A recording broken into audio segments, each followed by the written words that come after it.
हरे कृष्णा। तो 8वां सूत्र था निरोधस्तु लोक वेद व्यापार न्यासः। तो निरोध शब्द की व्याख्या यहाँ की गई है कि उन रीति रिवाजों को, सामाजिक रीति रिवाजों को और ऐसे शास्त्रों को जो कि भक्ति के विरोध में है, इनको त्यागना। तो और विस्तार में ये वैराग्य या विरक्ति क्या है ये 9वें सूत्र में कहा गया है। तस्मिन् अनन्यता तत् विरोधिषु उदासीनता च। तो तस्मिन्, तो इसके दो भाग हैं। तो वैराग्य यदि किसी के अंदर है और सच्चा वैराग्य, तो इसके दो लक्षण होने चाहिए जिनका उल्लेख इस सूत्र में आता है। पहला तस्मिन् अर्थात उनके लिए, किनके लिए? भगवान कृष्ण के लिए अनन्यता, अनन्य भाव होना चाहिए, पहली बात। और दूसरी बात तद विरोधिषु, तद मतलब उनके प्रति या उनके भक्ति के प्रति, विरोधिषु जो भी विरोधात्मक वस्तुएं हैं, बातें हैं इत्यादि, उदासीनता, ऐसे विरोधी वस्तु, व्यक्ति, स्थान आदि के प्रति उदासीनता होनी चाहिए, उनको स्वीकार नहीं करना चाहिए। तो दो चीजें यहाँ पर नारद मुनि कहते हैं। तो जहाँ तक अनन्यता की बात है, ये तो हमने सुन ही लिया है। अनन्य भक्ति क्या है? अन्याभिलाषिता शून्यम ज्ञान कर्माद्यनावृतम।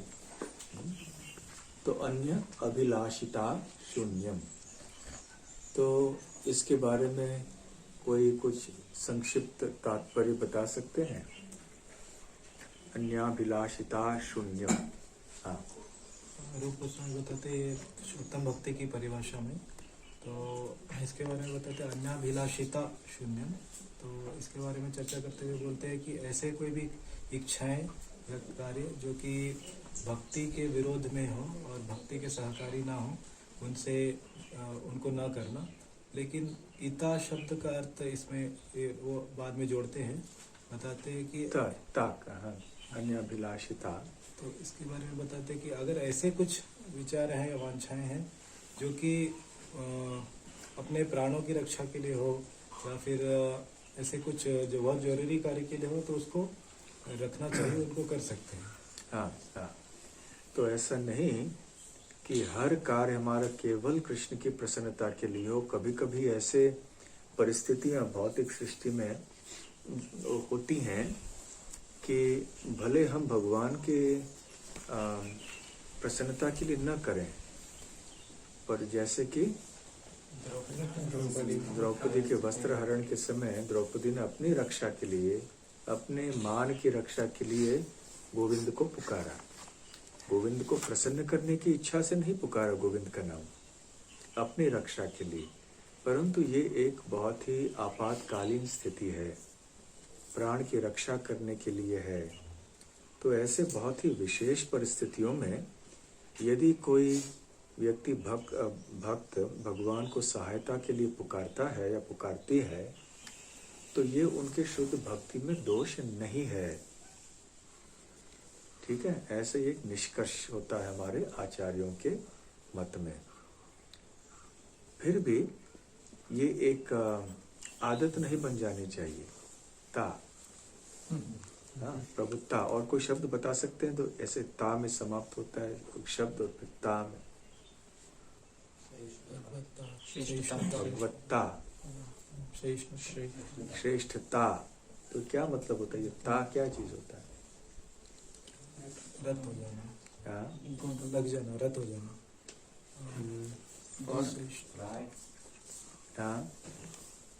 प्रभुता, समान, व्यस्तता, एटीट्यूड, जनरल टेंडेंसी हमेशा रहता एक स्वभाव है उसका, नित्य स्वभाव है भगवत्ता। ये भगवान का स्वभाव है ना, भगवान होना। व्यस्तता, कुछ किसी चीज का होना और अधिक समय के लिए होना या लंबे समय के लिए होना या सदैव होना, है ना। तो इसलिए भगवत्ता, प्रभुता इत्यादि। उसी तरह से अन्याभिलाषिता, यदि अन्य अभिलाषा केवल आपातकालीन परिस्थिति में हो तो ठीक है, परंतु ये अभिलाषिता, अन्याभिलाषिता हो मतलब ये बार बार हो जाए। हम बस में जा रहे हैं, प्रभु मुझे बैठने के लिए सीट दीजिए। प्रभु मुझे आज हो सकता है, मैं गुलाब जामुन बहुत प्रिय, आज गुलाब जामुन मुझे दिला दीजिए। तो एक आदत बन जाना, बार बार बार बार बार बार भगवान को बुलाना, अपनी छोटी छोटी छोटी छोटी इच्छाओं के लिए और बड़ी इच्छाओं के लिए भी। मुझे 10 करोड़ चाहिए, जो कि हो सकता है भगवान के सेवा के लिए कोई संबंधित न हो, हम चाहते हैं ऐसे ही। तो ये इस तरह से नहीं होना चाहिए, फिर वो दोष हो जाएगा, फिर वो मिश्र भक्ति हो जाएगा, एक आदत बन जाए, अभिलाषिता हो जाए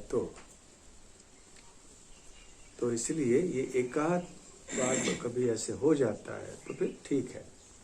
अन्यथा एक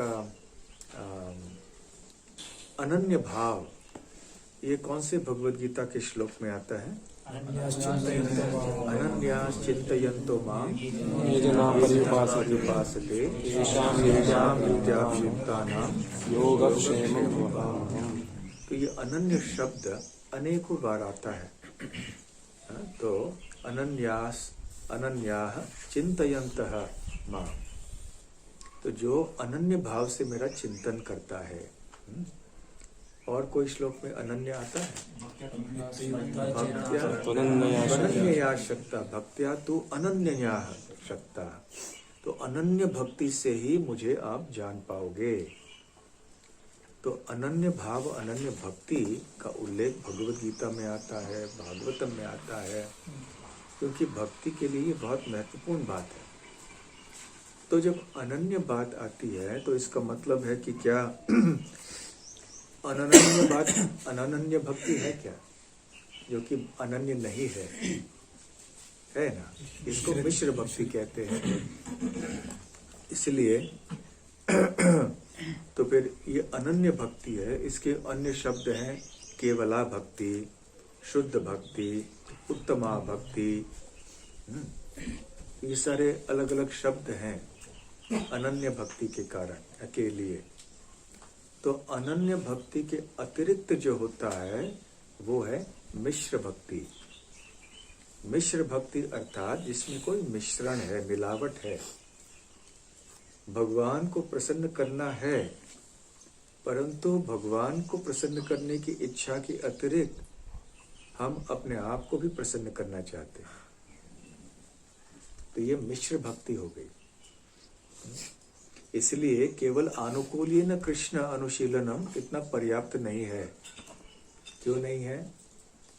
भक्ति की परिभाषा यदि इतनी ही हुई होती कि भगवान को प्रसन्न करने के लिए क्रियाशील रहना, इतना ही कहने से ये भक्ति नहीं है, ये साधारण भक्ति है। क्यों इतना पर्याप्त क्यों नहीं है? हाँ बोलो। अपने बारे में कुछ एक्सप्लेनेशन दीजिए। हमारे संतुष्टि हम अपेक्षा करना चाहिए क्या नहीं, इसके बारे में विवरण नहीं वो कितना सही। ठीक है, एक उदाहरण देते हैं। यदि मुझे मेरे लिए बहुत से पैसे चाहिए, धनी बनना है मुझे, और मैंने सुना है कि कृष्ण की उपासना करने से कृष्ण भगवान पैसे दे देंगे, ऐसे मैंने सुना। तो मैं अभी कृष्ण को प्रसन्न करने के लिए सेवा करता हूँ, नाम जप करता हूँ, कीर्तन करता हूँ, अर्चा विग्रह की सेवा करता हूँ। क्यों करता हूँ? प्रसन्न करना चाहता हूँ उनको मैं। भगवान को प्रसन्न करना चाहता हूँ, परंतु कुछ पाने के लिए, इसमें स्वार्थ है। तो फिर ये मिश्र भक्ति है। तो केवल इतना कहना कि मैं भगवान को प्रसन्न करना चाहता हूँ, ये काफी नहीं है। इसलिए फिर अन्याभिलाषिता शून्यम ज्ञान कर्मादिनावृतम। तो साधारण भक्ति और मिश्र भक्ति और अनन्य भक्ति में अंतर ये है।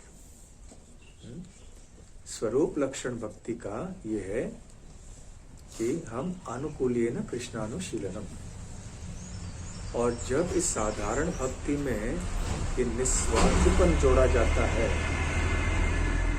तब वो उत्तमा भक्ति या अनन्य भक्ति हो जाता है। तो फिर ये अन्याभिलाषिता शून्यम ज्ञान कर्मादि अनावृतम, ये जोड़ना चाहिए साधारण भक्ति को, तब साधारण भक्ति शुद्ध भक्ति हो जाती। तो मिश्र भक्ति भी कई प्रकार की होती है। हम भगवत गीता पढ़ते समय जानते हैं कि हर चीज का विश्लेषण 3 गुणों के दृष्टिकोण से किया जा सकता है। तो उसी प्रकार से भक्ति भी, सात्विक भक्ति, राजसिक भक्ति, तामसिक भक्ति, तो इसके बारे में कोई कुछ बता सकते हैं? हाँ, भगवान कपिल देव बताते हैं। भगवान कपिल देव बताते हैं, क्या कहते हैं? वो श्रद्धा के ऊपर बताते कि आपकी राजसिक श्रद्धा, तामसिक श्रद्धा या सात्विक श्रद्धा है। श्रद्धा की बात नहीं, वो कार्यों को बताते हैं। Yes, with what intention you are doing. किसी को हार्म करने के लिए अगर आप। तो तामसिक भक्ति क्या है? किसी को हार्म, मतलब भक्ति तामसिक है। जो भक्ति करने वाला व्यक्ति तामसिक है, इसलिए उसके भक्ति को तामसिक भक्ति कहते हैं। वैसे भक्ति तो शुद्ध है, अलौकिक है, दिव्य है, परंतु जब भक्ति करने वाला अशुद्ध होता है, तामसिक होता है, तो उसकी भक्ति को तामसिक कहते हैं। तो जब कोई भक्ति करता है हिंसा के दृष्टि से, क्रोध के दृष्टि से, ईर्ष्या की दृष्टि से ज्यादा, तो उसे तामसिक भक्ति कहते हैं। उसी प्रकार से राजसिक भक्ति वो है जो कि एक राजसिक व्यक्ति करता है किसी राजसिक उद्देश्य के लिए। राजसिक व्यक्ति यदि शुद्ध उद्देश्य से करता है तो उसे राजसिक भक्ति नहीं कहते हैं। एक राजसिक व्यक्ति राजसिक उद्देश्य के लिए, कुछ धन कमाने के लिए, प्रतिष्ठा के लिए आदि, भोग के लिए भगवान से प्रार्थना करता है, भगवान की भक्ति करता है, तो उस भक्ति को राजसिक भक्ति कहते हैं। सात्विक भक्ति क्या है? जो हम पाप कर्मों से मुक्त होने के लिए आदि करते हैं, ये सात्विक भक्ति है। स्वयं वो पापी नहीं है, परंतु पूर्वकृत पाप कर्मों से मुक्त होने के लिए ऐसे भक्ति करता है। तो ये सात्विक भक्ति, राजसिक और तामसिक, इन तीनों में से कौन से स्वार्थी हैं? तीनों स्वार्थी हैं। यद्यपि स्वार्थ के गुणवत्ता में और मात्रा में अंतर है।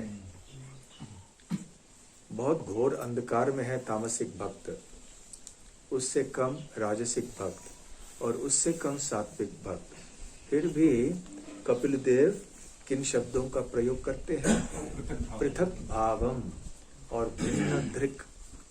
पृथक उनका भाव है भगवान से, पृथक अर्थात अलग, भिन्न। तो जिस भक्त का भाव, जिस भक्त का विचार या उनकी जो एक धारणा है वो भगवान से भिन्न है, इसे मिश्र भक्ति कहते हैं। तो मिश्र भक्ति किनसे मिश्र हो सकता है? तमोगुण से, रजोगुण से, सतोगुण से। इनमें से सात्विक व्यक्ति श्रेष्ठ है तीनों में से, फिर भी भिन्न दृक है, उसकी दृष्टि भी भिन्न है भगवान से। तो ये सब मिश्र भक्ति कहलाते हैं। इसके अतिरिक्त है निर्गुण भक्ति, जो 3 गुणों से परे हैं। तो कपिल देव इन 3 प्रकार के भक्तियों का उल्लेख करने के बाद निर्गुण भक्ति की परिभाषा देते हैं। कोई बता सकते हैं निर्गुण भक्ति की परिभाषा क्या है कपिल देव के शब्दों में? हाँ, श्लोक है श्लोक। आयितु की अव्यवहिता या भक्ति ही इससे पहले देवानां गुणलिंगः। इससे पहले का हाँ ठीक है, ये बोल लो। आयितु की अव्यवहिता या भक्ति ही पुरुषोत्तमे सालोक्य साष्टि सामीप्य सारूप्य एकत्वं दीयमानां न गृह्णन्ति विना मत्सेवनं जना स एव भक्ति योगाख्य अत्यंतिक उदारितः। बहुत अच्छा। तो ये भक्ति अत्यंतिक उदारित, तो इसकी व्याख्या करते हैं, विस्तार में बताते हैं। इन 2 श्लोकों के बारे में भी हम चर्चा करेंगे, परंतु इसके पहले कौन सा श्लोक बोलते हैं और उसके बाद ये जो श्लोक बोलते हैं फिर उसकी व्याख्या इन 2 श्लोकों में करते हैं, इस श्लोक में करते हैं। हाँ हाँ, वही सर्वगुहाशये मनोगतिर अविच्छिन्ना यथा गंगाम्बसौ बुधौ।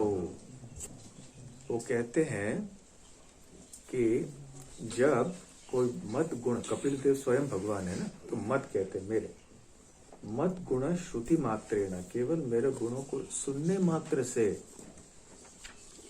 मैं, मेरे बारे में, मैं जो कि सबके हृदय में विराजमान हूँ, मई सर्व गुह आशये। गुह मतलब गुफा है, परंतु यहाँ हृदय। तो मैं तो सबके हृदय में बैठा हूँ। जब मेरे प्रति कोई कथा सुनने की इच्छा होती है, सुनने मात्र से मनोगतिर अविच्छिन्ना, मन की गति मेरी कथाओं की ओर बढ़ती है, अविच्छिन्ना, बिना कोई रुकावटों को देखकर। रुकावटें हैं भी तो उनको पार करके, तो वो निर्गुण भक्ति है। और ये उदाहरण उपमा क्या दी गई है? यथा गंगा अम्भसौ अम्बुधौ। अम्भसौ अर्थात पानी, जल, और अम्बुधौ, अम्बुध सागर। तो जैसे गंगा का जल सागर की ओर रुकावटों को पार करके जाता है, उसी प्रकार से ऐसे शुद्ध भक्त का मन रुकावटों से इधर उधर हो के भी मेरे गुणों के प्रति सीधे चले जाता है, आकृष्ट होता है। स्वाभाविक रूप से मन की गति मेरी कथाओं की ओर चलती है। तो इस प्रकार का जो एक तीव्रता से स्वाभाविक कथा के प्रति आकर्षण होना, भगवान के प्रति आकर्षण होना, ये निर्गुण भक्ति है। इसमें स्वार्थ नहीं है, तीनों गुणों का मिश्रण नहीं है। तो इसलिए यहाँ पर प्रभुपाद जी की टीकाओं की भी चर्चा हो रही है कि कर्म मिश्र भक्ति, ज्ञान मिश्र भक्ति हो सकता है। कर्म मिश्र भक्ति क्या है और ज्ञान मिश्र भक्ति क्या है, कौन बताएंगे? कर्म मिश्र भक्ति, अच्छा ये पहले श्लोकों की चर्चा कर ली थी ना। इसके बाद कपिल देव ये कहते हैं कि शुद्ध भक्ति में जितने भी ये मुक्तियां हैं वो भी शुद्ध भक्त को नहीं चाहिए होते हैं। जितने भी सार्ष्टी, सामीप्य, सालोक्य इत्यादि सब नहीं चाहिए उनको, केवल भगवान की सेवा मात्र चाहिए। या भक्ति पुरुषोत्तम है, ऐसे पुरुषोत्तम के प्रति जो भक्ति होती है वो सर्वश्रेष्ठ है। तो कर्म मिश्र भक्ति क्या है? कर्म मिश्र भक्ति के बारे में बताते हैं कि जो व्यक्ति कर्म के मार्ग को अपनाता है, लेकिन वो जो अर्चना करता है वो भगवान स्वयं की करता है, और जो फलों को वो आकांक्षी होता है, फलों को आकांक्षी होता है। लेकिन उसमें जो कर्म की जो श्रद्धा होती है वो होती है, और भक्ति सहकारी होती है उसमें वो फलों को प्राप्त करने के लिए।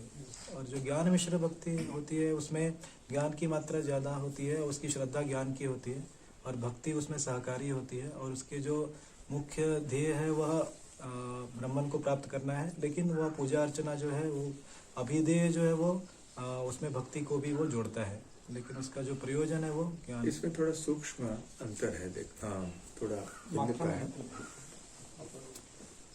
यदि भक्ति की प्रधानता नहीं है तो उसे भक्ति नहीं कहेंगे फिर। हाँ, तो जब भक्ति की प्रधानता होती है परंतु कर्म भी होता है उसमें, तब वो कर्म मिश्र भक्त कहलाता है वो भक्त, परंतु थोड़ी भौतिक इच्छाएं भी हैं।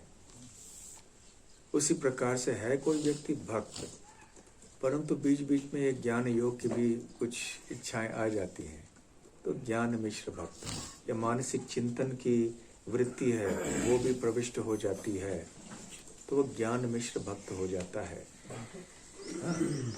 तो यदि प्रधानता ज्ञान योग की है तो वो ज्ञानी बन जाता है। यदि कर्म की प्रधानता है तो वो कर्मी बन जाता है। और ज्ञान योग, ऐसे ज्ञान योगी को आवश्यक है कि वो भक्ति योग की सहायता ले ले अपने ज्ञान योग के रास्ते में सफलता प्राप्त करने के लिए। भक्ति योग की सहायता लिए बिना कोई भी योगी अपने रास्ते में सफलता प्राप्त नहीं कर सकता। ठीक है। तो कर्म मिश्र भक्ति, ज्ञान मिश्र भक्ति इत्यादि का उल्लेख भी हमें समझ लेना चाहिए। और प्रभुपाद जी अकाम होना, इसका अर्थ क्या है बताते हैं। अकाम, क्या इसका अर्थ है कि कोई कामना नहीं होनी चाहिए हमारे अंदर, कोई भावना, कोई विचार, कोई इच्छा नहीं होनी चाहिए? किस तरह की इच्छाएं हो सकती, क्या इच्छाओं को शून्य कर सकते हैं? नहीं। In sync with the desires of Krishna. In sync with Krishna's desires. तो भगवान श्री कृष्ण के इच्छाओं के अनुसार, तो जीव गोस्वामी पाद के टीका से, परिभाषा से प्रभुपाद जी कहते हैं, भजनीय परम पुरुष सुख मात्र स्व सुखत्वम। इसका अर्थ क्या है? भजनीय, जो भजन करने योग्य है। कौन है भजनीय हमारे लिए? कृष्ण, जो कि परम पुरुष है।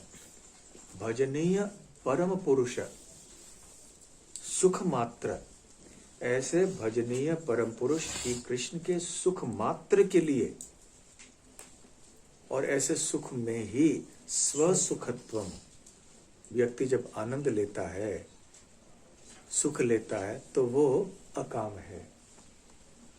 दूसरे शब्दों में, भगवान के सुख में ही जब कोई व्यक्ति अपना सुख समझता है तो वो अकाम है। भगवान सुख है, सुखी है, तो मैं सुखी हूं। भगवान यदि सुखी नहीं रहेंगे तो मैं भी सुखी नहीं। जिसकी भावना ऐसी है वो अकाम है वास्तव में। इतनी सुंदर परिभाषा है। भजनीय परम पुरुष सुख मात्रम स्व सुखत्वम। ये बताइए फिर से। भजनीय परम पुरुष सुख मात्र स्व सुखत्वम।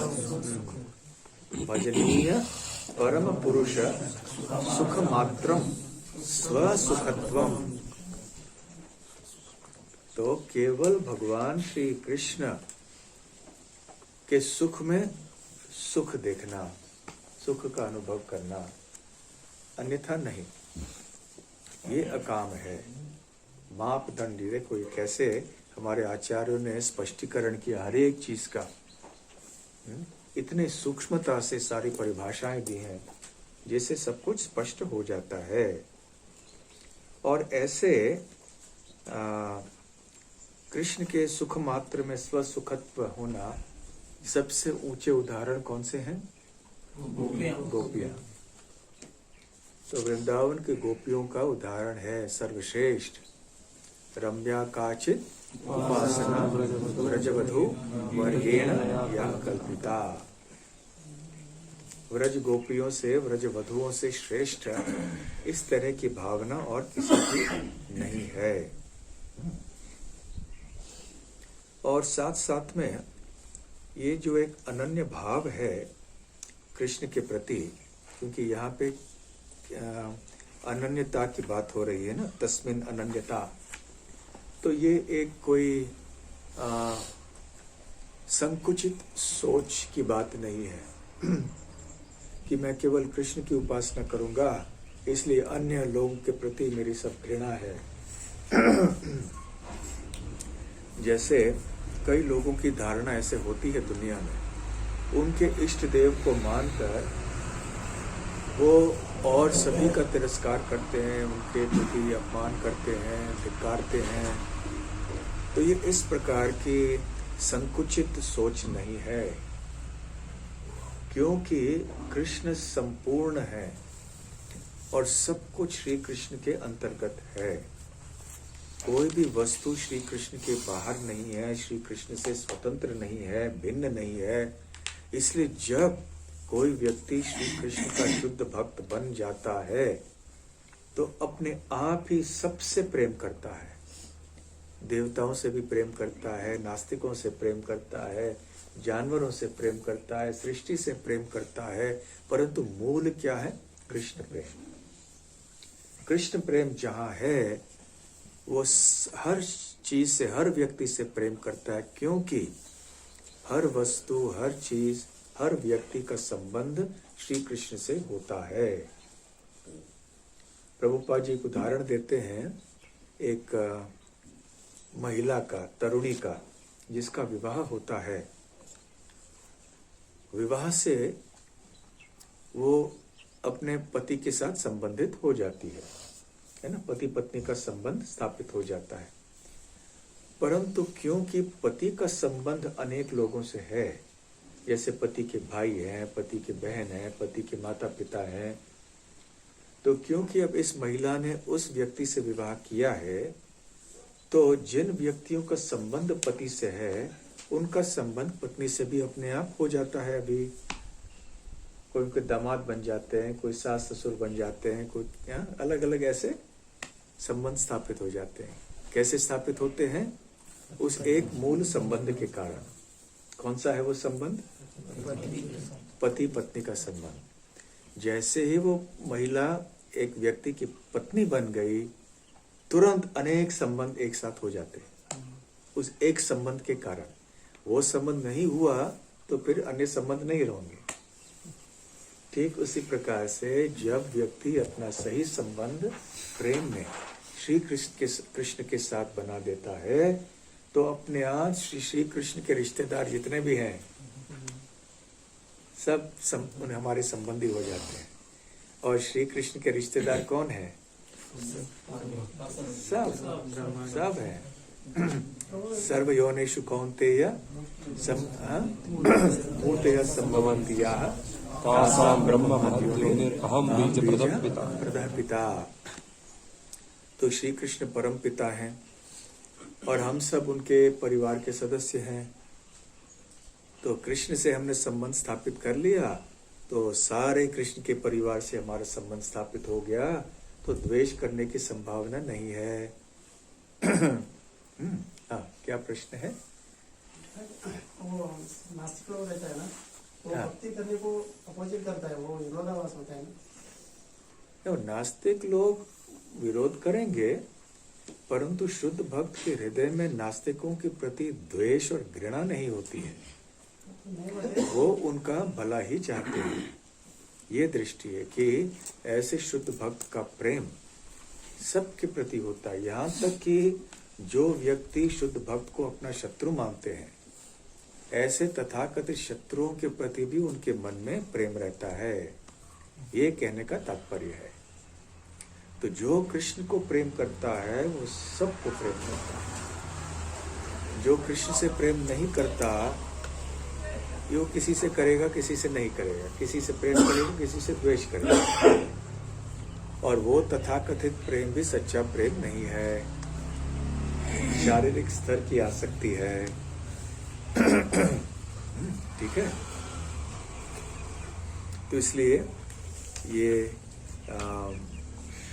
बात बताना आवश्यक है। भक्ति रसामृत सिंधु में पहले प्रारंभ में प्रभुपाद जी कहते हैं, कृष्ण भक्ति एक स्विच के समान है, बिजली का स्विच।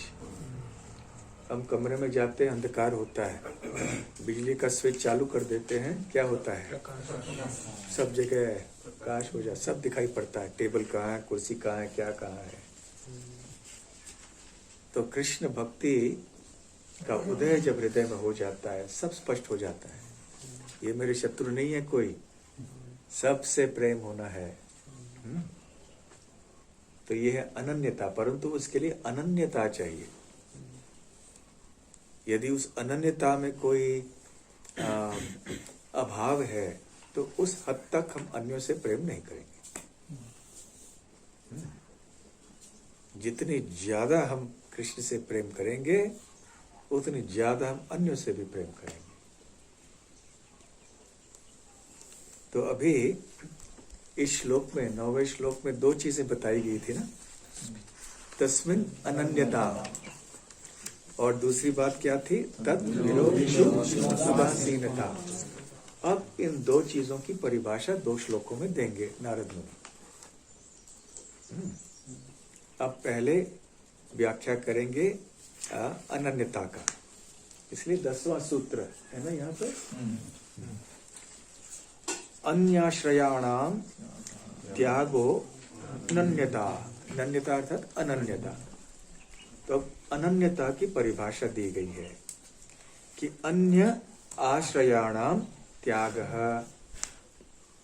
तो अनन्य भक्ति कहते हैं ना, तो अनन्य भक्ति का अर्थ क्या है? कि कृष्ण को ही एकमात्र आश्रय मानना। माम एकम शरणम व्रज। एकम, तो श्री कृष्ण के अतिरिक्त और अन्य जितने भी आश्रय हैं उनको त्यागना। अन्य आश्रयाणाम त्यागः, ये है अनन्यता। तो अन्य आश्रय किस प्रकार के हो सकते हैं? कृष्ण के अतिरिक्त देवी देवताओं की का आश्रय लेना कि ये मुझे बचाएंगे, और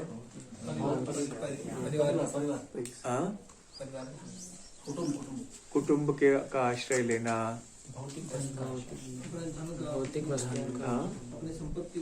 अपने संपत्ति का आश्रय लेना, अपने बल का आश्रय लेना, बुद्धि का आश्रय। और जो भगवत गीता में बताए गए पद्धतियां हैं उनमें से कौन से चीजों का आश्रय लेना? कर्म का आश्रय लेना, ज्ञान योग का आश्रय लेना, वर्णाश्रम धर्म के तरह तरह के जो कर्तव्य हैं उनका आश्रय लेना, अष्टांग योग, ये योग, वो योग। तो ऐसे बहुत सारी चीजें हैं जिनका आश्रय लिया जा सकता है। आत्मज्ञान, परमात्मा ज्ञान। तो अन्य जितने भी आश्रय हैं उनको त्यागना, ये अनन्यता है कृष्ण के अतिरिक्त। इसलिए सर्वधर्मान परित्यज्य श्लोक में सबसे महत्वपूर्ण भाग कौन सा है? माम एकम शरणम व्रज। क्योंकि माम एकम शरणम व्रज में सर्वधर्मान परित्यज्य आ जाता है। तो सर्वधर्मान परित्यज्य माम एकम शरणम व्रज इसी श्लोक की व्याख्या है। अन्य आश्रयों को त्यागना अर्थात अन्य धर्मों को त्यागना, और अनन्यता अर्थात माम एकम शरणम व्रज। ठीक है? हाँ। कभी कभार हम सुनते हैं कि हमें कृष्ण का आश्रय लेना है, लेकिन दूसरे धर्मों का त्याग करने की जरूरत नहीं है। उनको कर सकते हैं, लेकिन कृष्ण आश्रित होके उन कर्मों को करने से कुछ गलती नहीं है, ऐसे कुछ टीकाकार बोलते हैं। तो इसको कैसे समझे मन? इस संदर्भ में ऐसे कहा गया ये सोचना है, जैसे यदि हम समझें कि भगवान एक ही है, चाहे आप उन्हें कृष्ण कहो, आप उन्हें राम कहो, आप जो भी नाम, यदि आप मानते हैं कि वास्तव में एक परम सत्य है तो उनको त्यागे, परंतु कृष्ण नाम लीजिए। तो प्रभुपाद जी ने भी ऐसे कहा है कि आप फिर भगवत प्रेम आपके हृदय में होना चाहिए। किसी धर्म की श्रेष्ठता की परीक्षा कब ली जाती है, या किसी धार्मिक व्यक्ति की श्रेष्ठता की परीक्षा किस बात से ली जा सकती है? कितना उसका भगवत प्रेम बढ़ रहा है। भगवत प्रेम बढ़ रहा है कि नहीं। तो भले कोई किसी की उपासना कर रहे हो, परंतु जैसे आप विज्ञान में कहते हो ना, लिटमस टेस्ट, परीक्षा क्या है कि भगवत प्रेम कहाँ तक जागृत हुआ है हृदय में। यदि भगवत प्रेम नहीं है तो फिर वो धार्मिक व्यक्ति भले किसी भी सभ्यता में क्यों न हो, वो अभी तक परिपूर्णता प्राप्त नहीं कर चुका है।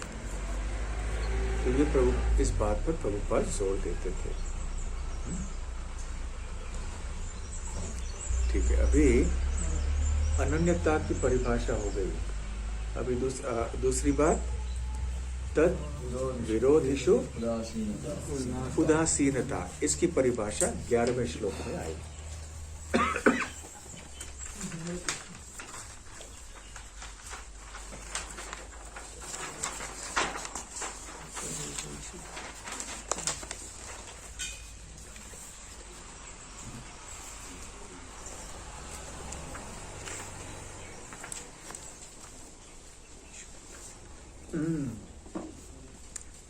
लोक वेदेषु तत् अनुकूलाचरणम तत् विरोधिषु उदासीनता, विरोधिषु उदासीनता। तो तत् विरोधिषु उदासीनता, इसके बारे में भी व्याख्या है। यहाँ तद मतलब क्या? तद मतलब वो अभी जिसकी परिभाषा पहले की है इस सूत्र में। तो लोक वेदेषु तद अनुकूल आचरणम, लोक अर्थात जो कि समाज के रीति रिवाज हैं, और वेदेषु अर्थात जो वेदों में कोई नियम विधि निषेध आदि हैं, तो उन्हीं को हमें लेना चाहिए, उन्हीं रीति रिवाजों को लेना चाहिए, उन्हीं वैदिक शास्त्रों के आदेशों को लेना चाहिए जो कि कृष्ण भक्ति के लिए अनुकूल हैं।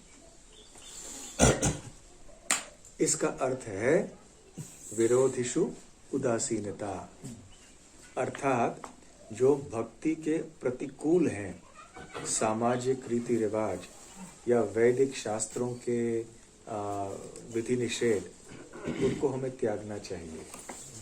जो भगवान के भक्ति के अनुकूल है उन्हीं को स्वीकार करना चाहिए मात्र, बस। इसको तत् विरोधिषु उदासीनता कहते हैं। इस बात को समझाएंगे अभी आप, कोई अपने शब्दों में समझाइए। बहुत कठिन हो गया? हाँ, समझाओ। लोक वेदेषु तत् अनुकूल आचरणम, और दूसरा है तत् विरोधिषु उदासीनता। तो लोक यानी कि लोक जो समाज में जो विधि विधान है या फिर रीति रिवाज है, और वेदों में जो आदेश हैं, जो विधि निषेध हैं, वो उनके लिए यानी कि जो भगवान की भक्ति के लिए अनुकूल है उसका आचरण करना, और तद फिर से जो नहीं, इसी को उदासीनता कहते हैं। इस तरह की उदासीनता, विरोधिषु उदासीनता, जो शब्द पहले इस्तेमाल किया गया था निरोध के बारे में कहा गया था, अनन्यता और तद विरोधिषु उदासीनता। तो अनन्यता की परिभाषा पिछले श्लोक में हो गई, अभी तत् उदासीनता की परिभाषा हो रही है। तो तत् उदासीनता जो विरोधिषु उदासीनता क्या है? केवल उन चीजों को स्वीकार करना जो भक्ति के लिए अनुकूल है। अपने आप ही हो जाएगा कि जो अनुकूल नहीं है उसको आप नहीं करेंगे स्वीकार, उसको त्यागेंगे।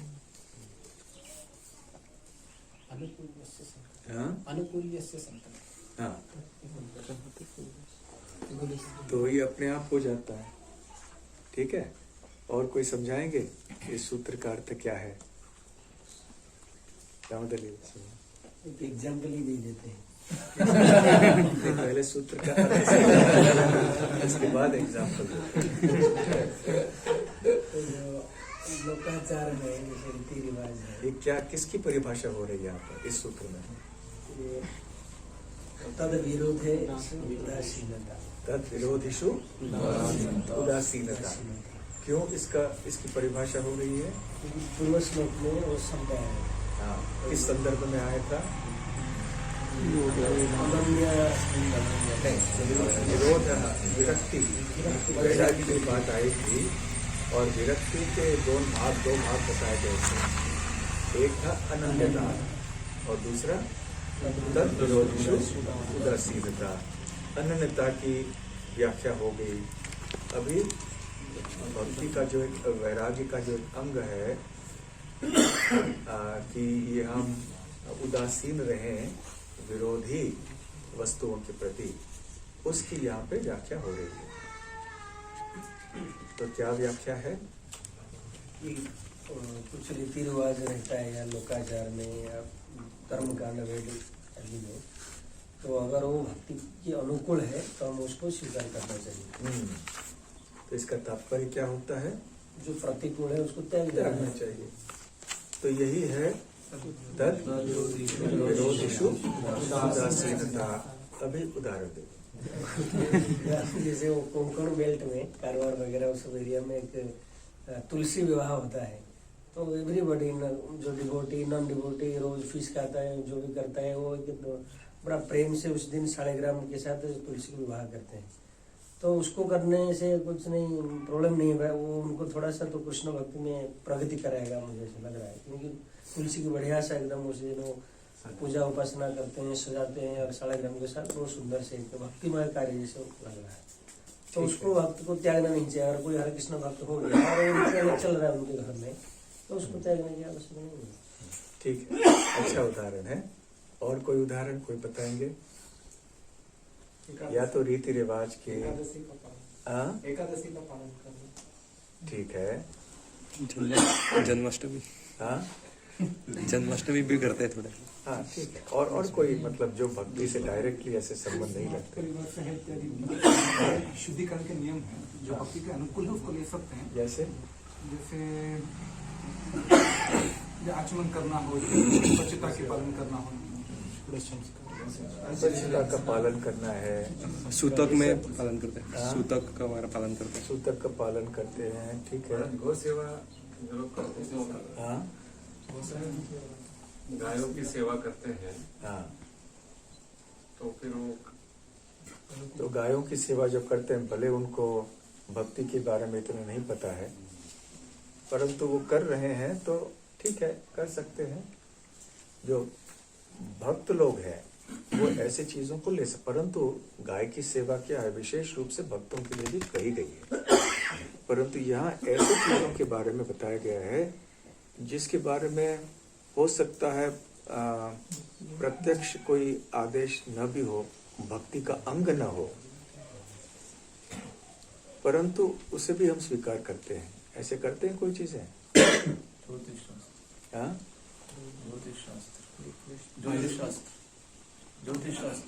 ज्योतिष शास्त्र यदि अनुकूल हो थोड़ा बहुत कर लेते हैं। वास्तु शास्त्र ये अनुकूल जितना है कर लेते हैं, परंतु बहुत ज्यादा नहीं, प्रतिकूल नहीं बनाना चाहिए। फिर हम वास्तु कॉन्शियस हो जाएंगे, कृष्णा कॉन्शियस नहीं हो जाएंगे। रेगुलेटेड लाइफ लीड करते हैं, संयमित जीवन, ठीक है। आयुर्वेद के हिसाब से जो जीवन शैली है, आयुर्वेद के हिसाब से ठीक है। और योगासन करते हैं, स्वास्थ्य के लिए करते हैं। कभी कभी लोग कहते हैं, अरे प्रभुपाद ने योग के बारे में इतनी कड़ी निंदा की थी, आप लोग योग क्यों करते, योगासन क्यों करते हैं? क्यों करते हैं? कितने भक्त करते हैं योगासन? क्यों आप प्रभुपाद के विरोध में जा रहे हैं? ब्रह्मचारी होकर दूसरे संदर्भ में तो क्यों करते हो आप योगासन? शरीर का स्वास्थ्य ठीक है तो भक्ति कर सकते हैं। तो क्योंकि योगासन करने से हम स्वस्थ रहेंगे, स्वस्थ शरीर से भक्ति अच्छी तरह से कर पाएंगे, इसलिए हम करते हैं, है ना। तो भक्ति के लिए ये अनुकूल है। और कोई उदाहरण?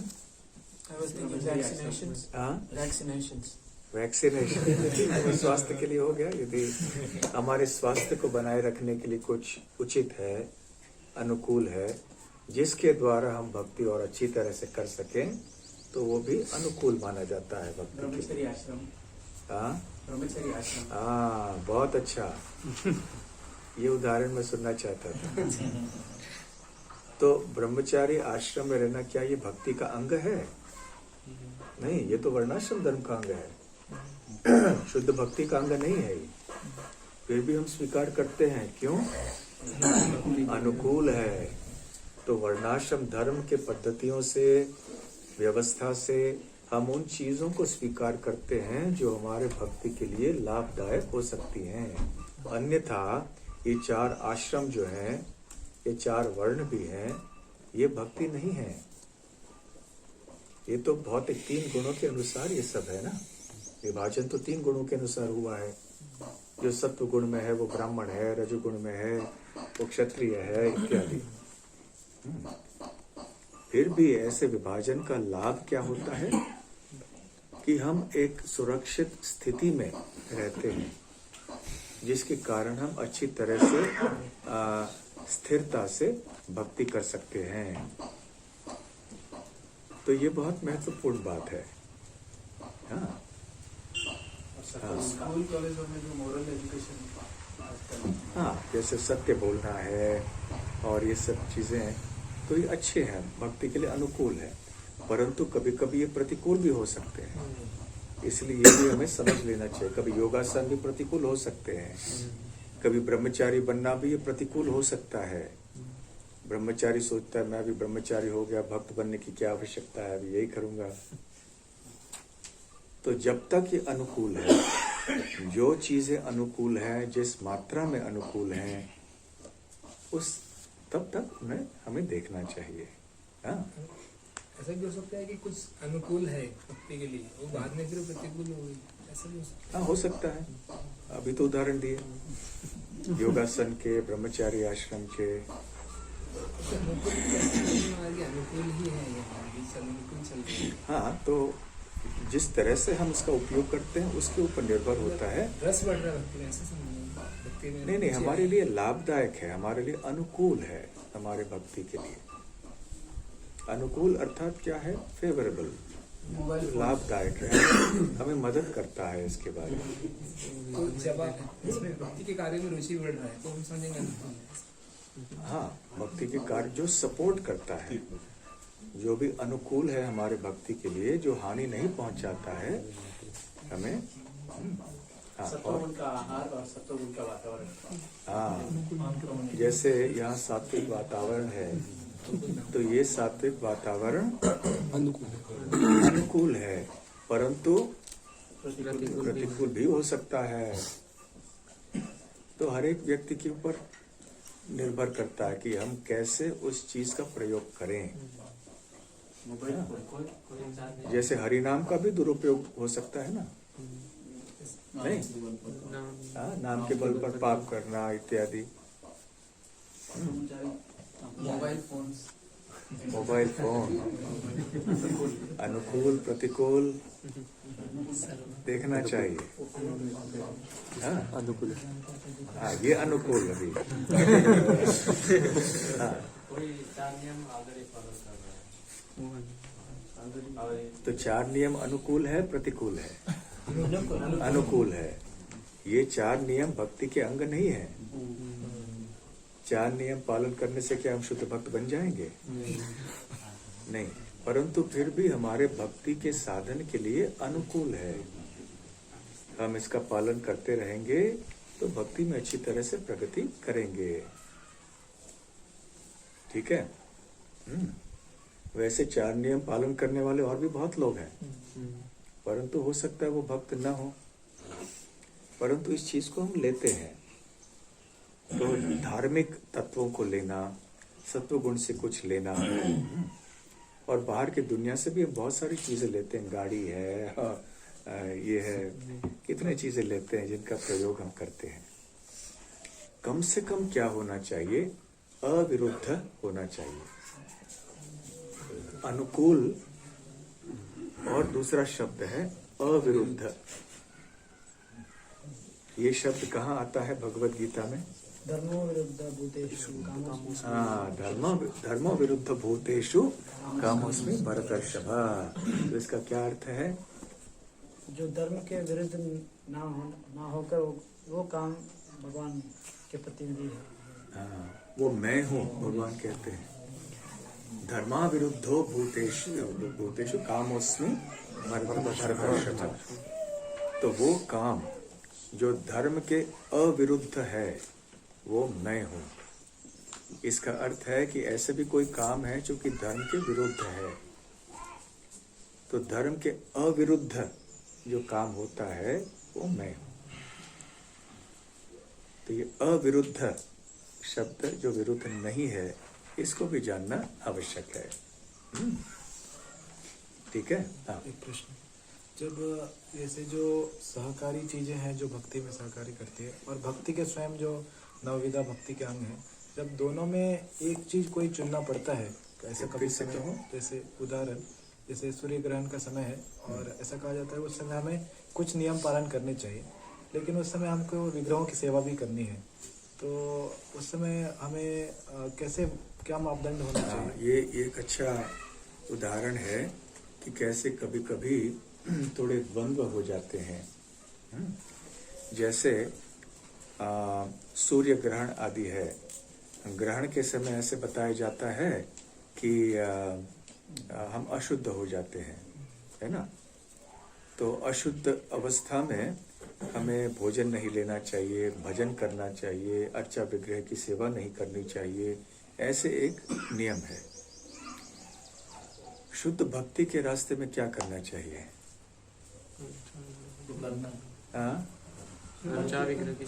प्रभाव अगर समाज में ये कार्य करने के कारण अगर उल्टा प्रचार हो रहा है तो उस समय उसको रोकना अच्छा है, नहीं तो भक्ति के कार्य को प्राधान्य देना चाहिए। हाँ, शुद्ध भक्ति में भी वो करना चाहिए, क्योंकि ये भगवान से ही स्वयं ये जो भी नियम है ये थोड़ा अलग विचार हो गया क्या? एक विचार और एक विचार हो गया।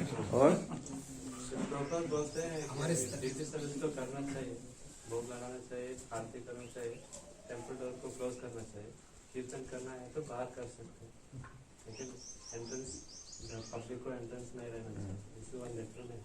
तो जब बंद करना है तो किसके लिए बंद करना है फिर?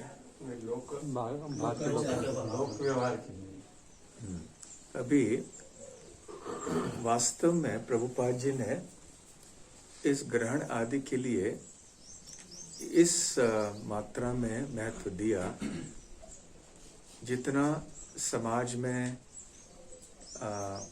अवमान्यता न हो, इस दृष्टि से। यदि हम वैसे प्रभुपाद ने कहा अंदर पर्दे के पीछे बंद दरवाजे में आप अर्चा विग्रह की सेवा करो, भगवान को भूखा नहीं रखो, क्योंकि वैसे भगवान तो कभी अशुद्ध नहीं होते हैं, परंतु पुजारी अशुद्ध होता है ना, क्योंकि पुजारी तो मनुष्य है। तो कोई विचार कह सकता है कि भाई पुजारी अशुद्ध है तो अशुद्ध अवस्था में वो कैसे कर सकता है। जैसे श्मशान जाने के बाद व्यक्ति अशुद्ध है तो पुजारी को भी स्नान करके फिर अर्चा विग्रह की सेवा करनी होती है। तो अभी ग्रहण के काल में सभी लोग अशुद्ध हो जाते हैं। तो जब पुजारी अशुद्ध है तो भले भगवान हरे सब समय शुद्ध रहें, तो फिर कैसे किया जा सकता है? ऐसे कई लोगों का तर्क है, भक्तों में भी। परंतु इससे श्रेष्ठ एक नियम ये है कि भगवान को भूखा नहीं रखा जा सकता, भगवान की सेवा होनी चाहिए। तो भगवान को बिना प्रसाद भोग हम रखेंगे? कभी कभी बहुत लंबे सेवा होती है, भगवान को ऐसे सुला के रखें, जबरदस्ती उनको उपवास करवाएं। एकादशी के दिन को भी हम भगवान को भूखा नहीं रखते, उनको चावल देते हैं, अन्न देते हैं, हम नहीं लेते। हाँ, परंतु भगवान को तो सारी सेवा चलती है, जैसे वैसे चलती है भगवान की सेवा। तो इसलिए प्रभुपाद जी ने इसका कैसे समन्वय किया कि बंद दरवाजे के पीछे जो सेवा है करो, परंतु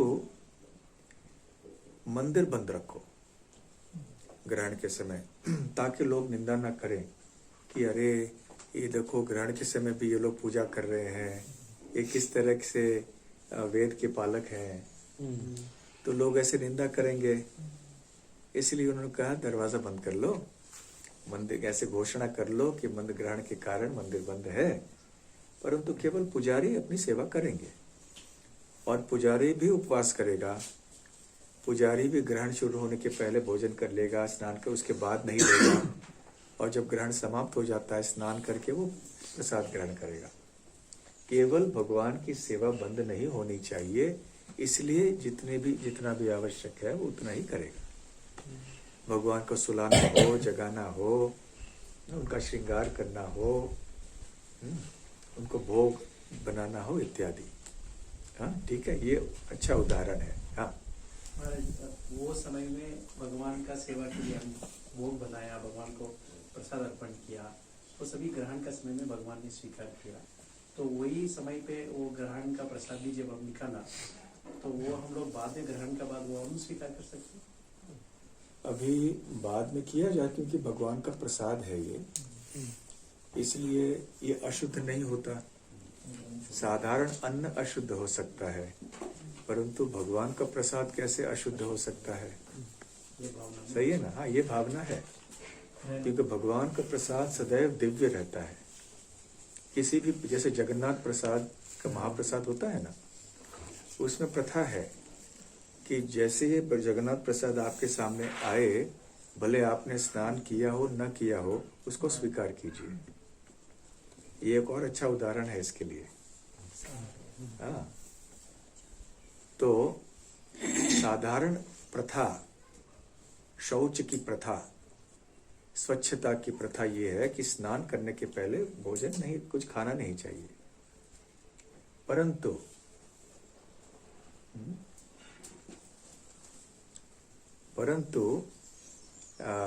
जब जगन्नाथ भगवान का महाप्रसाद सामने आता है, तो भले हमने स्नान किया हो या नहीं, हमें तुरंत ग्रहण कर लेना चाहिए। किन्होंने किया था इसी प्रकार से? सार्वभौम भट्टाचार्य ने किया। जैसे नींद से जागे और कृष्ण चैतन्य महाप्रभु दरवाजे पे थे, उन्होंने दरवाजा खटखटाया, कृष्ण कृष्ण कह के जागे, कौन इतने जल्दी आ गए? और फिर चैतन्य महाप्रभु आए, अरे सार्वभौम देखो जगन्नाथ का प्रसाद लाया हूँ। तो तुरंत उन्होंने स्वीकार कर लिया, अरे सार्वभौम तुम इतने शुद्ध ब्राह्मण हो और तुमने स्नान भी नहीं किया और तुमने भोजन ले लिया, प्रसाद ले लिया। बोला कि स्नान मान ये जाने दो। जगन्नाथ भगवान का महाप्रसाद है, ये दिव्य है, सारे हमारे नियम वगैरह सब जाते हैं भगवान के प्रसाद के सामने। तो उन्होंने ग्रहण कर लिया ये प्रसाद। तो इसमें क्या हुआ कि भगवान का प्रसाद ग्रहण करना ये सर्वश्रेष्ठ है। इसलिए अन्य जितने भी नियम हैं उनका उल्लंघन करके एक श्रेष्ठ नियम का पालन किया। निम्न श्रेणी के विधि को या निषेध को तोड़ा जा सकता है जब किसी ऊपरी श्रेणी के नियम का पालन करना पड़ता है, तब। हाँ, अन्यथा नहीं। साधारण अवस्था में हमको करना चाहिए। इसलिए हमारे दैनिक जीवन में भी, हमारे मंदिरों में जब हम रहते हैं तो हमें स्नान करके ही प्रसाद लेना चाहिए। अब ये नहीं बोल सकते सार्वभौम भट्टाचार्य ने किया था तो हमें भी करना है। हाँ ठीक है। हाँ, ये जो 11 दिन का कोई घर में देह त्याग किया, तो 11 दिन में हम सूतक वगैरह सूतक हो जाएगा, तो तब हम हमारे घर में जो विग्रह है तो वो खोलते नहीं और उनको सेवा करते नहीं। ये घर के विग्रह है ना। हाँ, तो इसलिए इसमें छूट दी जा सकती है। तो साधारण तौर से उस समय घर के अंदर लोग अशुद्ध माने जाते हैं, इसलिए वो घर में भोजन नहीं बनाते हैं, या कम से कम नहीं बनाना चाहिए उनको। परंतु सामाजिक परिस्थिति अभी बहुत बदल चुकी है। पहले क्या हुआ करता था कि जिस घर में किसी का देहांत हुआ है, देहांत ही नहीं, जन्म के बाद भी, जन्म भी हुआ है किसी घर में, तब भी सूतक लगता था, तो पड़ोस में लोग रहते थे, वो आके खिला देते थे। तो इसलिए ये सब हो जाता था। परंतु आजकल ऐसे सब लोग अपने जीवन में इतने व्यस्त हैं, वो भावना नहीं रही कि हमारे पड़ोसी को जाके दे दें, कौन बनाएगा प्रसाद फिर घर में, कौन सबको खिलाएगा, क्या होगा। तो कभी कभी भक्तों के घर में ऐसे होता है, अन्य भक्त आके दे देते हैं उनको, तो ऐसे चलता है। तो भक्त समाज में ऐसे होना चाहिए, ऐसे सहयोग होना चाहिए सारे भक्तों के बीच में, कि एक के घर में ऐसे हो गया तो अन्य भक्तों ने आके उनको प्रसाद दे दिया, ताकि घर में पकाने की आवश्यकता नहीं रही, भगवान को भोग चढ़ाने की आवश्यकता नहीं रही। तो उस समय भगवान को, घर के विग्रहों को विश्राम दिया जाता है। ठीक है। हाँ, किसी मंदिर में हम जाते हैं, जैसे शिव जी का मंदिर या दुर्गा मंदिर में सर, तो उधर वो लोग पुजारी रहता है, वो चरणामृत देते हैं, उसको ले सकते हैं हम, या जो अभी महाप्रसाद रहता है तो हम नहीं लेते, उसमें प्याज लहसुन रहता है तो हम नहीं लेते, लेकिन चरणामृत या दूध रहता है तो उसको प्राशन कर सकते हैं, क्या अनुकूल है या? वैसे तो अनुकूल नहीं है, क्योंकि देवी देवताओं का प्रसाद नहीं ग्रहण करना चाहिए, ऐसे शास्त्रों में भक्तों के लिए स्पष्ट आदेश है। चैतन्य भागवत में भी हरिदास ठाकुर ने भी कहा है इस बात को। परंतु यदि किसी वैष्णव ने उस देवी या देवता को भक्ति भाव से भोग चढ़ाया है, इस भावना से कि ये भगवान के दास हैं, दासी हैं, और या तो फिर उनको भगवान का प्रसाद ही, महाप्रसाद ही अर्पण किया है, तो निश्चित ले सकते हैं, इस भावना से यदि किया हो। परंतु वैष्णव यदि किया हो तो फिर हम स्वीकार कर सकते हैं, हमें करना चाहिए, क्योंकि वो सही भावना से अर्पण किया गया था।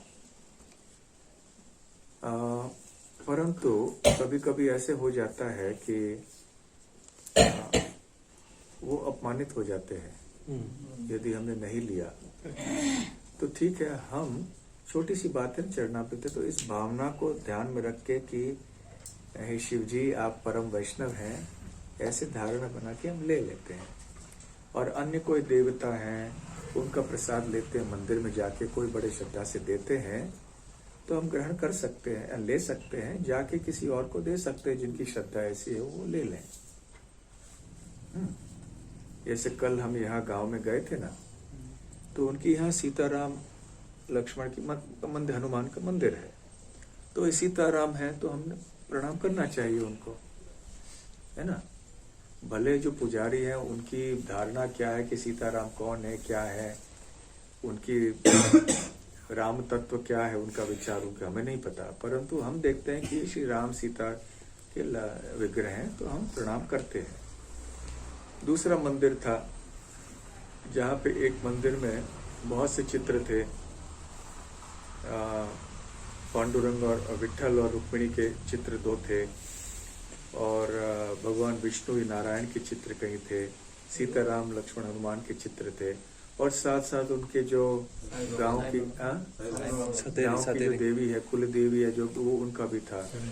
तो ठीक है, हम प्रणाम करेंगे ना, तो प्रणाम करना चाहिए, उनको सम्मान देना चाहिए, परंतु इस भावना से नहीं कि ये परम है। तो हमारे मन में जो भावना है वो प्रणाम करते समय करेंगे। ठीक है। हाँ, गांव के लोग काम करते हैं, उनके नहीं क्या ये केवल गांव की समस्या नहीं है, सब जगह शहर में भी हो सकता है। तो हमें दूर जाना चाहिए, उनसे कहना चाहिए मत करिए।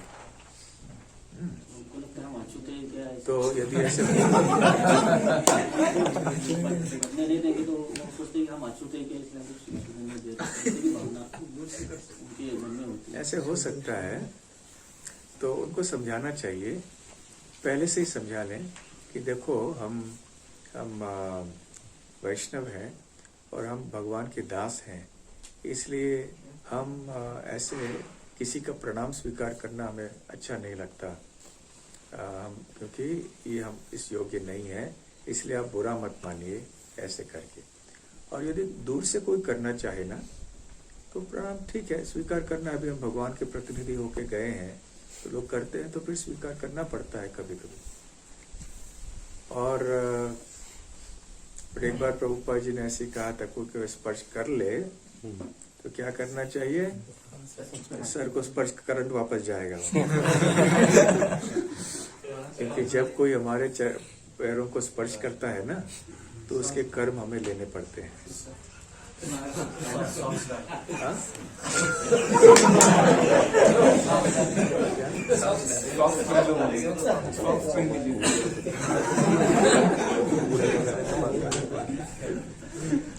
गाँव में बहुत सारे लोग एक ही बार रहते हैं, एक दो को बोल सकते हैं, तो वो बहुत सारे लोग आके ऐसे छूते छूते छूते जाते हैं। उसमें बहुत सारे माता जी भी बहुत सारे लोग आते हैं, हम उनको सिक्कों पर हाथ रखते जाएंगे।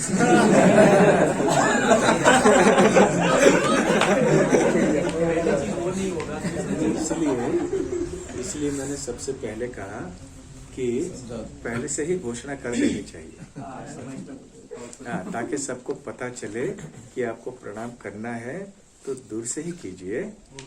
हाँ, ये वारकरी लोग वगैरह ऐसा रहता है हमारे, हाँ। दूसरी वारकरी संप्रदाय में हाँ। ऐसा उनका है कि साधु संतों को विशेष करके वैष्णवों को देखना और उनको छूते ही उनका सिस्टम ही ऐसी है। तो हम लोग क्या कर सकते हैं, मतलब अपना पहले से ही तुम इधर रखो, फिर वो क्या करते हैं उधर से। हाँ, ये करते हैं, लेकिन कृष्णाश्रय प्रभु का प्रश्न है तो क्या सोचते हैं वो लोग, हम अछूत हैं क्या? तो इसलिए हम उनको पहले से समझा देना चाहिए, तो फिर वो पूरा नहीं मानेंगे। हाँ। एक्चुअली जब गांव में जाते हैं, जहाँ पर भी है, वहाँ पे एक तो इन गृहस्थों को अच्छी तरह से ये ट्रेनिंग होनी चाहिए कि नहीं छूना चाहिए। वो बॉडीगार्ड जैसे यानी दे शुड बी देयर, और वो बताना चाहिए कि नहीं छुओ मत, दूर से ही प्रणाम करो, नहीं स्वामी जी के पैर छूने, नहीं दूर से ही, ऐसे नहीं करते, दूर से ही करो, ऐसा कोई तो चाहिए साथ में। तो एक बार वो हो गया प्रथा, तो नहीं तो पैर छूने का प्रथा हो गया तो जैसे एक बार हम लोग गए उत्तर उत्तराखंड में, ऐसे प्रवेश किया गांव में, तो दूध का घड़ा पहले भरा हुआ था। हम लोग सब जगह परेशान हो गए, गांव में पहुंच गए। अभी हमने सोचा कि एक जगह शांति से प्रसाद दे देंगे, तो दूध का घड़ा पहले से ही भरा हुआ, तो हमें नहीं मालूम था। फिर वो लोगों ने देखा वहां से आ रहे हैं, चलो लेके आ गए, तो अभी कैसे क्या करेंगे। तो फिर वो हम लोग प्रसाद देते तकरीर रख रहे, उसको रखा, आइए। हम लोग सब एक दूसरे को देख रहे थे, अभी कौन बनी। तो फिर अभी वही धाम दो, नहीं के ऊपर खड़ा रहिए, बाद में तो हमने एक को खड़ा किया, ये हमारे महाराज है।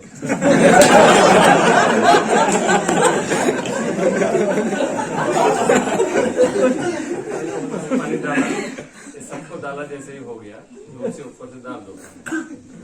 ऐसा फिर क्या कोई खाए नहीं, भागने के लिए।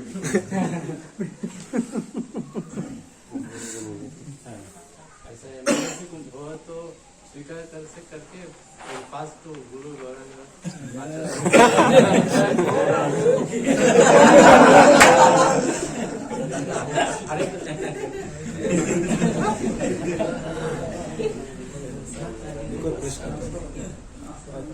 कभी हम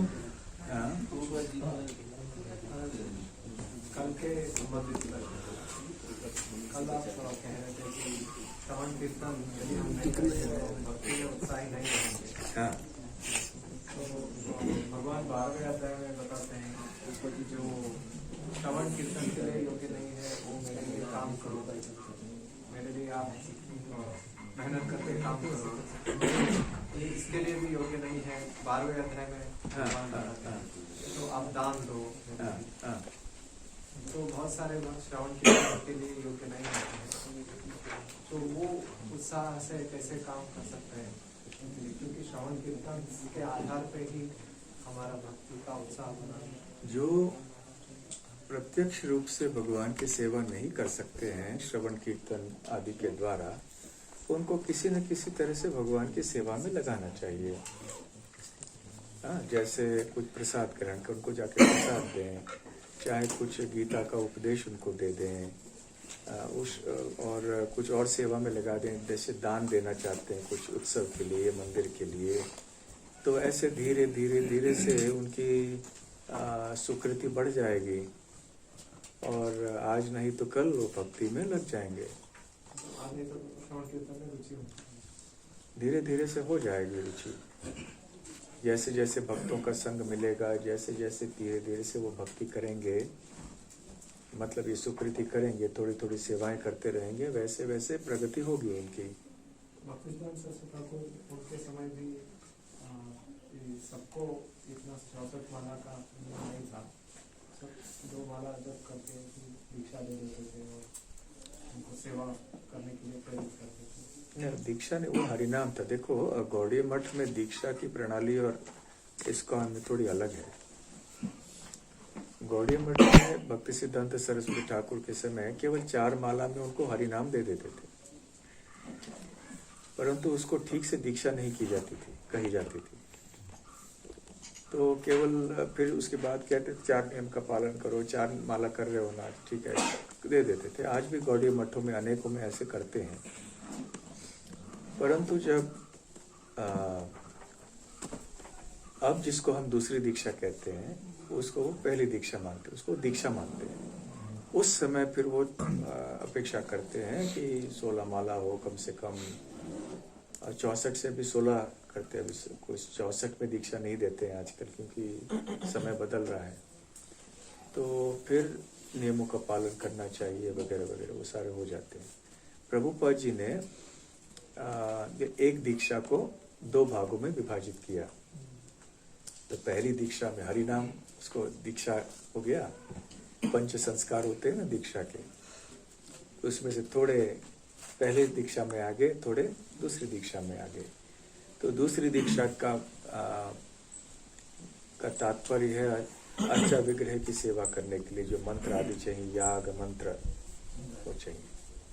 परंतु कृष्ण नाम, एक कृष्णदास का एक नाम होता है, वो मिल जाता है। फिर पुंड्र, ऊर्ध्व पुंड्र ये मिल जाता है। और ताप मतलब कोई तपस्या हम जो करते हैं, वैसे ताप का मतलब ये है मुद्रा, परंतु ताप ये भी हो सकता है थोड़ी तपस्या, भगवान, इसके अलग तात्पर्य है। तो प्रभुपाद जी ने ऐसे विभाजन किया इनका, क्योंकि उनको पता चला कि शायद आवश्यक है। तो वो अभी प्रथा इस्कॉन में चल रही है। ठीक है, हाँ। महाराज जी, जिसे हम देखते हैं, जैसे जब हम इस्कॉन से जुड़े, अब धीरे धीरे प्रभुपाद जी की पुस्तकें पढ़ते हैं, तो नियम हम धीरे धीरे भक्ति के पालन करना चालू करते हैं। वास्तविक में इतनी आसक्ति नहीं होती, पर नियम करते करते साधना भक्ति के द्वारा वो आता है। पर अपनी साइड पे महाराज जी हम देखते हैं, उधर वृंदावन या अपने आगरा साइड में उधर बहुत लोग को हम देखते हैं कि उधर नेचुरल एक आसक्ति है भगवान के प्रति, उनका भगवान के प्रति भोग लगाना, भगवान के प्रति एक आसक्ति, एक भाव है। पर वो नियम और वो सब नहीं समझते, और वो शुद्ध भक्ति के गुण भी नहीं दिखते हैं जो हम प्रभुपाद की पुस्तकों में जैसे देखते हैं, जैसे होने चाहिए। तो वो कौन से भक्ति मानी जाएगी वो? पर आसक्ति बहुत देखने को मिलती है करके, मतलब मिस नहीं होना चाहिए भोग भगवान के लिए। हमेशा दिमाग में वो रहता है कि ठाकुर जी की सेवा करनी है, सेवा करनी है। पर जो हम गुणों को देखते हैं वो भी नहीं दिखते हैं, भौतिक भी चीजों में मन लगता है। तो वो कौन से टाइप की भक्ति है? ये प्राकृत भक्ति है ना। प्राकृत भक्ति अर्थात मिश्र भक्ति, जिसमें भक्ति का मिश्रण 3 गुणों से है। एक भक्ति भाव है परंतु उतनी गहराई से समझ नहीं है, गहराई से स्पष्ट ज्ञान नहीं है।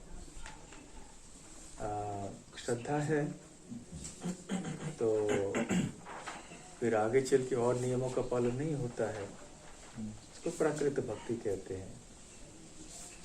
उनमें से हो सकता है थोड़े लोग भी नियम का पालन करें, बहुत सख्ती से करें, अपना जप वगैरह सब करें, हो सकता है। तो ऐसे लोग तो आगे बढ़े हुए होंगे। वो लोग जो केवल अर्चा विग्रह की सेवा करते हैं, वो भाव है, फिर वो प्राकृत भक्ति होता है। अन्य नियमों का पालन नहीं करते हैं, है ना। परंतु वास्तव में यदि ऐसे कोई भाव हो किसी के प्रति कि भगवान के विग्रह के बारे में इतनी परवाह होती है, तो निश्चित थोड़ी भक्ति तो है और थोड़ा ज्ञान तो होगा निश्चित। परंतु यदि ये केवल एक औपचारिकता बन जाए, केवल एक पारंपरिक रिवाज हो गई, चलो देखते आए इस चीज को, चलो करो, फिर भी लाभ होगा, परंतु आने वाली पीढ़ी में और उसको और ढीला हो जाएगा। फिर दूध का पानी होता रहेगा धीरे धीरे से। जो दो पीढ़ियों पहले किए जा रहा था, उससे फिर और कम हो गया, फिर से और कम हो गया, ऐसे फिर खत्म हो जाता है। महाराज जी, दूसरा प्रश्न है कि जैसे आज सुबह चर्चा हो रही थी कि जो रीति रिवाज है उसमें गृहस्थ भक्त लोग धीरे धीरे शिक्षित होके और प्रशिक्षण लेके करना चाहिए। तो उसमें एक प्रश्न है महाराज जी, जैसे कि पहले का जो ब्राह्मण के जो कार्य रहते थे, जो वो करते थे, तो समाज में एक आदान प्रदान की व्यवस्था थी। अभी जैसे कोई ये सीख के कोई करता है तो आर्थिक व्यवस्था का, मान लीजिए अगर वो पैसा मांगते हैं तो उस संस्था का भी नाम ये होता है कि पैसा मांगते हैं, इतना पैसा लगाते हैं, चार्ज लगाते हैं, और अगर वो नहीं करें तो उसका कैसा व्यवस्था होना चाहिए और कैसी चेतना होनी चाहिए उसके लिए? वैसे ये नहीं, संस्था की बात नहीं है। जो दक्षिणा दी जाती है वो व्यक्ति विशेष को दी जाती है। जो जाके वहाँ पे कोई संस्कार करेगा, कोई यज्ञ करेगा, कोई और भी कोई बात है, तो वो उसको दक्षिणा देना चाहिए। तो हमारे वो अगर मांगेंगे तो क्योंकि वो खुद जैसे जो ब्राह्मण होते हैं उनके लिए कैसे करते थे, वो देते थे ना, वो स्वयं से देते थे, पर अभी तो मांगने का जो कभी कभी क्या होता है, जैसे हमारी संस्था की ओर से जाते हैं ना भक्त लोग, तो अधिकतर जब एक ऑफिशियल जैसे कार्यक्रम होता है हम लोग जाते हैं, तब भक्त लोग नहीं मांगते नहीं हैं। पर यदि आगे चल के देखो समाज में ऐसे भक्तों की आवश्यकता होगी, जब वो किसी भक्त को बुलाएंगे, क्योंकि ये एक भक्त है, ब्राह्मण है जो कि कर रहे, संस्था के प्रतिनिधि होंगे नहीं, एक संस्था का ऑफिशियल कार्यक्रम नहीं होगा, तब फिर उनको देना पड़ेगा। जब संस्था की ओर से एक ऑफिशियल प्रोग्राम किया जा रहा है तो फिर नहीं मांगना है। और दूसरी बात, हरि नाम के लिए कभी दान नहीं लेना, मतलब दक्षिणा नहीं लेना चाहिए कि मैं हरि नाम करूंगा आपके घर में और आप दक्षिणा मुझे दे दो, इतनी रकम मुझे चाहिए, तब मैं आके आपके यहाँ हरि नाम संकीर्तन करूंगा। ये अपराध हो जाएगा, ये नहीं करना चाहिए। जो खुशी से वो कुछ दान देना चाहते हैं उन्होंने दिया, ठीक है, अन्यथा नहीं। हमारे शरीर में अगर इंडिविजुअल लेवल पे भी संस्था के कार्यक्रम में नहीं, हम इस्कॉन से संबंधित हैं, जुड़े हुए भक्त हैं और गृहस्थ नियम के लिए कुछ पालन, ऐसे वैदिक पालन करते हैं अलग अलग घर में जाके, तो उन चीजों के लिए दक्षिणा तो हम ले सकते हैं, पर वो मांगनी चाहिए या उनसे ही वो जितना वो देंगे उतना। हरिनाम को और भक्ति को व्यवसाय नहीं बना सकते, जीवन की एक साधन नहीं बना सकते। भागवत का पठन हो या हरिनाम संकीर्तन हो, ये पैसे कमाने के साधन नहीं है। यदि दक्षिणा चाहिए तो अन्य जो संस्कार आदि होते हैं, कोई विवाह संस्कार कर दिया, किसी ने गृह प्रवेश कर लिया, किसी ने और कोई संस्कार घर में जाके उपनयन संस्कार कर लिया, तो ठीक है, उसमें यजमान को चाहिए कि वो दक्षिणा दे। उसमें महाराज जी मांग सकते हैं, उसमें अन्य संस्कारों में या वो भी मांगना कुछ अच्छा नहीं है। दक्षिणा मतलब जो जैसे चाहे उसे देना, यजमान के ऊपर है। वो यजमान फिर अपने हृदय से देगा। एक प्रथा थी, एक संस्कृति है ना, कि जैसे ये चलो कोई आए हमारे घर में तो अपने मन से अपनी शक्ति के अनुसार दान दे। दान मांगा नहीं जाता, दक्षिणा मांगी नहीं जाती। इसने हाथ ऊपर किया था। जो दीक्षा के बारे में, जो जब पहले दीक्षा हम लोग थे, जो गुरु का जो 4 नियम बताते, जो 4 नियम पालन करना और 16 नवग्रह करना, सारे चीजें जब उसको पालन नहीं करते इसको गुरु का अवज्ञा कहते हैं। In case a devotee, if he is not able to complete his rounds, sometime he can extend, late night he can do it. वही जब हम सेकंड दीक्षा लेते हैं, जो ब्राह्मण दीक्षा लेते हैं, जो गायत्री करते हैं, कि कभी कभी ट्रैवलिंग में या कुछ कर नहीं पाते, सो वो तो टाइम तो निकल जाता है, तो उसको गुरु का अवज्ञा कहते हैं। जहाँ तक हो सके पालन करने का प्रयास करना चाहिए, परंतु ऐसे अनायास कुछ हो जाता है परिस्थिति के कारण तो ठीक है, इतने कोई ऐसे अपराध वगैरह इतना बड़ा नहीं है। परंतु जहाँ जिस परिस्थिति में है वहाँ पे करने, जब ये रेल में सफ़र कर रहे होते हैं या लंबे हवाई जहाज़ की यात्रा में जा रहे होते तो और कोई उपाय नहीं ना, तो हवाई जहाज़ में करना होता है, रेलगाड़ी में करना होता है, कभी कभी गाड़ी में चलते चलते करना होता है। हालांकि ये अच्छा नहीं है, परंतु उस समय तो कोई उपाय नहीं है। 24 घंटे की यात्रा है तो क्या करेंगे, 3 बार की ऐसा करना है ना, गाइड वगैरह।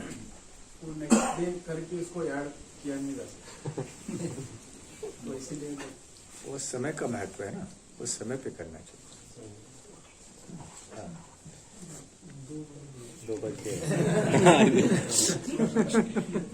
अंतिम 1-2 प्रश्न। पिछले सत्र का प्रश्न था हमारा कि ऐसे पुस्तकों को भक्तों को ऐसे पढ़ना चाहिए या नहीं जिसमें भक्ति के सहकारी कार्य बताए गए, जैसे संस्कारों को करना। तो अगर जैसे हमारे गोस्वामी ने दिए हैं और अगर उसको कुछ विस्तृत रूप में अगर नहीं मिल रहे या फिर कुछ और अन्य ज्ञान चाहिए, तो क्या उनको अन्य पुस्तकों को, अन्य संस्थाओं की पुस्तकों को पढ़ना चाहिए? यदि वो हमारे भक्ति के प्रतिकूल न हो और यदि हमें इतनी परिपक्वता है कि हम उसमें बह नहीं जाएंगे और हम हमारे संस्था के भक्तों के लिए, अन्यों के लिए सेवा की दृष्टि से देख रहे हैं, तो फिर उसमें कोई आपत्ति नहीं है। परंतु सही ढंग से हमें समझना चाहिए इस बात को। हाँ, और अंतिम प्रश्न। हाँ कृष्ण, माता पिता के चरणों को स्पर्श कर सकते हो? क्योंकि हम जैसे कहते हैं जिसका चरणों को स्पर्श तो हमारा पाप उनको लगता है, हमारा कर्म उनको नहीं लगता। ऐसे भारतवर्ष में वैदिक सभ्यता में एक प्रथा है, माता पिता के चरणों का स्पर्श करना, बड़ों का। इसलिए जब ऐसे सभ्य क्लिष्ट भाषा में, हिंदी में क्या कहते हैं, चरण स्पर्श, चिट्ठियों में भी कहते हैं चरण स्पर्श। तो भले हम प्रत्यक्ष चरण स्पर्श न कर पाए, करें भी तो ठीक है, माता पिता है, ठीक है, लेकिन अभी भक्त है तो पाप नहीं है, तो इसलिए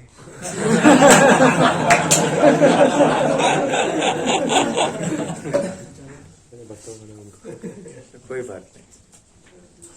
हाँ, अंतिम प्रश्न। महाराज, भारत में हम देखते हैं कि जो भी पहले के पुराने मंदिर हैं, पहले के पुराने मंदिर टेम्पल्स है, उसमें देखते हैं कि एक तो एंट्रेंस को बड़ा घंटा रहता था और एक रिचुअल भी था कि उधर कोकोनट को ऑफर करते थे भगवान को, उसको फोड़ के। लेकिन इस्कॉन में हम ऐसे देखते हैं कि एक तो कोकोनट का जो सिस्टम ही नहीं है और घंटा भी बहुत छोटा रहता है।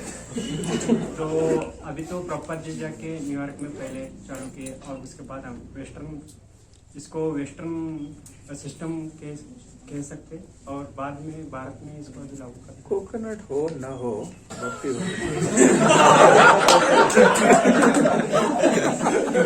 इतनी महत्वपूर्ण बात नहीं है। इससे अच्छा ये है कि जो टेंडर कोकोनट है उसके लिए भगवान को अच्छा पानी अर्पण करो। हाँ, ये भी नारियल तोड़ना ठीक है, इसका भी एक पीछे कुछ कारण है, परंतु ये आजकल एक रिचुअल हो गया है वो बस। दीप ट्रेडिशनल मंदिर में दीप लगाते हैं। हाँ दीप लगाते हैं ट्रेडिशनल मंदिर में।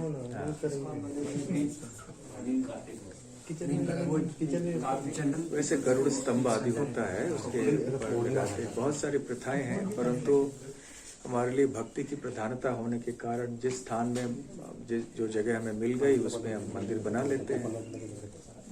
अभी हमारे जहाँ मंदिर है राधा गोकुलानंद मंदिर, वो तो पहले क्या क्या होता था उसमें जानते हैं ना। दीप लगा सकते हैं। हाँ दीप लगा सकते हैं, दीप लगाते हैं।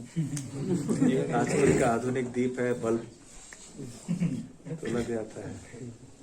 कोकोनट लाए तो भी हम ऑफर करके यूज कर सकते हैं। हाँ लाके रख सकते हैं उधर। इंडिया में जनरली जो मेंटालिटी है पीपल्स का, उनका है कि कोकोनट ऑफर करना है भगवान को। हाँ तो ऑफर कर सकते हैं, लेकिन फोड़ने की आवश्यक। कोकोनट भोग चढ़ेगा भगवान को, अर्थात कोकोनट का उपयोग रसोई में कर सकते हैं। फिर कोकोनट को काट के फिर कोकोनट उसका जो अधीन है उसमें अर्पण किया जा सकता है। ठीक है, तो ठीक है, अभी विश्राम।